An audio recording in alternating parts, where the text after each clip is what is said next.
I have to add an addendum to my last video because no sooner had it come out than the perfect example of what I was saying was splashed all over the internet.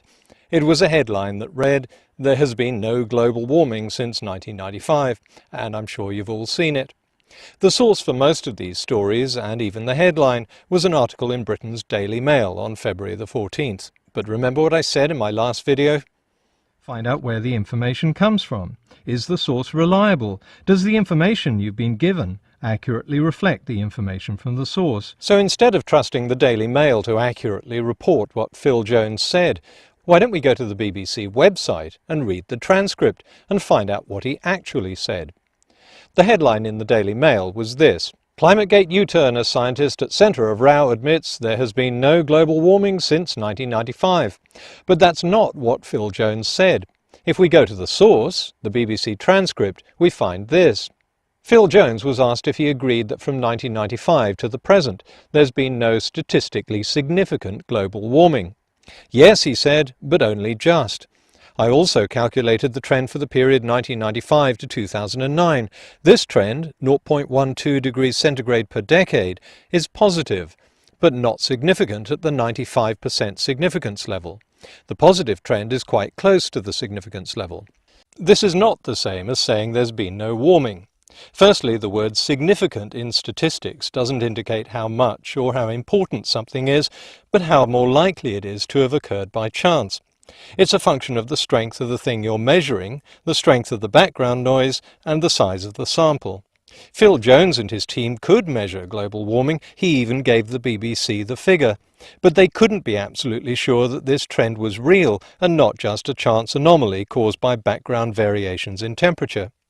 Most researchers aim for a significance level of 95%, meaning they've got 95% confidence that a trend is real and not chance. Jones said he got close to that. I don't know what figure he reached, but just for an example, let's say it was 80%. That would mean there's an 80% probability that the warming he detected between 1995 and 2009 was an underlying trend and not a chance result caused by natural background temperature fluctuations. Of course, the greater your sample size, or the longer you measure something, the more significant your results become. Let's go to the beach for an example. It's a bit like measuring waves coming onto the shore. If you mark how far each wave comes up the sand with a flag, can you tell whether the tide's coming in? Over a short period of time, say half an hour, your flags might progress very slightly up the beach, which would indicate that the tide's coming in, but the distance is so small that it's possible it's been distorted by one or two strong waves. To use the Daily Mail's understanding, this means there's been no movement up the sand for half an hour, so the tide can't be coming in. But it doesn't. It means there has been movement up the sand, but it's not enough and the timescale is too short to say with confidence that the tide is coming in. Okay, one more example and then I'll shut up about statistical significance. God, I hate statistics. Let's say you're suspicious that a die has been weighted in favour of falling on a 6. If you roll the die a couple of times and it comes up with 6s both times, can you say with confidence that it's been weighted? No, because you could have got those two 6s through pure chance. So you keep rolling, and here's what you get. A 6, a 5, a 6, a 6, a 4, and 2 more 6s. How confident are you now? Well, it's beginning to look as though the results are because of weighting rather than chance.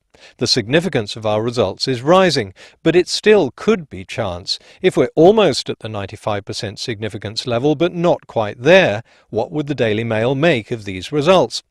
They'd say that since the figure isn't significant, it means the die isn't weighted. Okay, it's complicated, but this is why science is published in scientific journals, not in the tabloid press.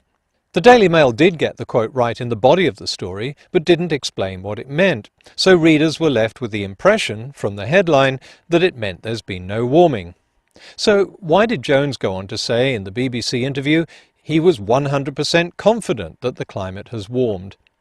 Well, I can't speak for him, and I don't think any scientist can express 100% confidence in anything. But what he was probably referring to was that the CRU, together with the Hadley Centre, has more than just 15 years of data to draw on. Let's go back to the analogy. If we keep planting flags over a longer period of time, say an hour, the movement of flags up the beach overcomes the background noise of advancing and retreating waves, and it becomes very clear that the tide is coming in. So Jones is looking at over 30 years of data, which shows the warming trend very clearly. Not surprisingly, the Daily Mail completely omitted Jones's statement that the Earth was warming. If we look at data from the other surface temperature monitoring bodies, the GISS and NOAA, the warming trend comes through more clearly, so the statistical significance is higher. This is because there are few weather stations in the Arctic or Antarctic, so HADCRUT, that's the CRU and the Hadley Centre's combined data, leaves these areas out. Goddard and NOAA extrapolate Arctic and Antarctic temperatures from the nearest available weather stations, so their coverage is more extensive. Since the Arctic is the fastest warming part of the planet, Goddard and NOAA show much more warming than HADCRUT. I showed this in my last video, Has the Earth Been Cooling? It's not hard to spot other errors and misquotes. The Daily Mail told us that Jones conceded the possibility that the world was warmer in medieval times than now. But that's rather like asking a climatologist who argues that the medieval warm period was warmer than today whether it's possible it was cooler. If he's being honest, then he'd say yes, of course it's possible. That shouldn't be misconstrued as a concession or an admission that he's wrong.